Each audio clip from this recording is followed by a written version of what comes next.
Quick question. What's your story about?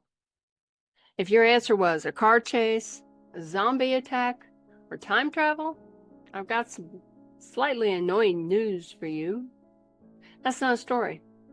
Not really. This is an event, a series of events. And there's a huge difference. Stick around because the guy who explained this to me writes comedy for a living. And it might be the simplest plotting framework I've ever heard. I'm Anita Cooper. A.C. Cooper Writes is what I write under. I write copy for a living and fiction because I apparently enjoy suffering. I recently came across an interview on YouTube with John Voorhaus, who wrote The Comedy Writer's Companion. And he laid out his two-question framework for building a story that I genuinely think every one of us, even people like me, pantsers, whether you're a novelist, short story writer, doesn't matter. You need to hear this. Voorhaus says every story gets built by answering exactly two questions. Sounds pretty simple, doesn't it? Interesting. Just two. Number one, what happens? Number two, how does somebody feel about it? Everything else, dialogue, the setting, clever twists, comedy, horror, all of that. It comes later, way later. But here's the part that really stopped me when I was listening to him. He says beginning writers constantly confuse events for story.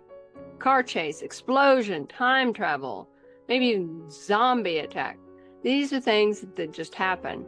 They only become a story once we understand how our character feels about them. No emotion. Plot isn't story. It's just not. Add emotion. Plot becomes story. It makes you care. So if a story is event plus emotion, how do you actually move a story forward? This is where Voorhaus introduces something he calls a pivot. A pivot is simply new information that changes a character's emotional state. In his example, he talks about a young couple waiting on a pregnancy test. What's happening? They're waiting. So that's the what question answered. How do they feel? That's the second question answered. Nervous, probably hopeful, scared, maybe excited. Then the pivot. The test is positive. Now everything changes. Excitement, joy, fear, overwhelm. And notice the story didn't move forward because something else happened. It moved forward because the emotional truth changed. A story then isn't really a series of a chain of events. It's a chain of emotional transitions, one pivot at a time. So this, in my book, my understanding, is an example of a character-driven story. But actually, you can have a plot-driven story and still include emotional changes for your characters, because that's what we as humans connect with. He recommends not chasing details too early. Now, this is probably something that would really work for plotters, maybe pantsers, I don't know. Maybe everybody's different in the way they write. But here's where I felt personally attacked, but in a loving way. Voorhaus says writers get trapped in details way before they matter. What color's the dress? What shoes is she wearing? What year is it? What's the weather? Where are they at? These questions feel productive. They are technically writing adjacent activity, but they don't actually build your story. His advice, and mine apparently, according to a man I've never met, is to separate today's problems from tomorrow's problems. Today, what happens? Start with that. What happens? And how do people feel? Tomorrow, work on the dialogue, description, scene blocking, word choice. Trying to solve all of it at once is exactly how a project stalls out. Now, as I said, this is more useful for plotters in my estimation, but it's also something that keep in mind when I'm studying a scene that I've written and I realize, Is what are the emotion of my characters? Is it coming through? Is there a pivot? And does the story work, or the scene work rather? Because you write scenes, not chapters. You just write scenes because it's all you can do, one at a time. And look at it and see, okay, it moves the plot or moves the story forward, or if it doesn't, jettison it, or rewrite it, whatever I got to do to get it to fit within the story. So, like I said, trying to solve it all at the same time, you get overwhelmed, and that's where you put it aside and start something new. Ask me how I know.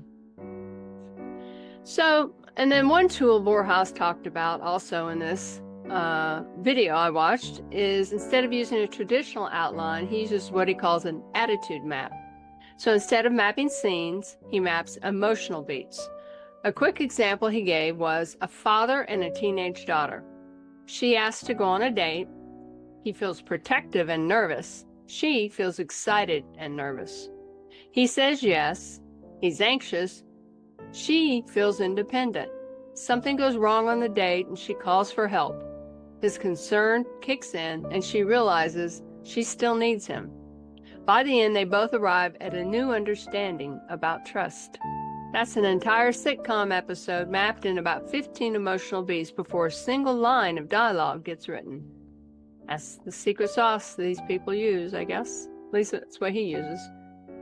And the last thing, and honestly the part that stuck with me the most, is that Vorhaus talks about something he calls critical mass. At the start of basically every project, everything feels wrong. The voice isn't there yet. The ideas feel disconnected. You feel like a fraud. Then eventually, after enough work, critical mass hits. The voice shows up. Ideas start connecting on their own. Writing gets easier, seemingly overnight. And here's his real point. Confidence doesn't come from talent. It comes from having survived that uncomfortable beginning before. If your work in progress feels like garbage right now, that's not a sign you're failing. That might just be a sign you're exactly on schedule. So, 2 questions. What happens, and how does someone feel about it? Track the pivots. Save the details for tomorrow.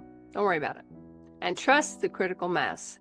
If this was useful, I write about stuff like this every week over on AC Cooper Writes on Substack. Links below. Tell me in the comments, what's the current pivot in your work in progress? I'll see you in the next one. Have a good day.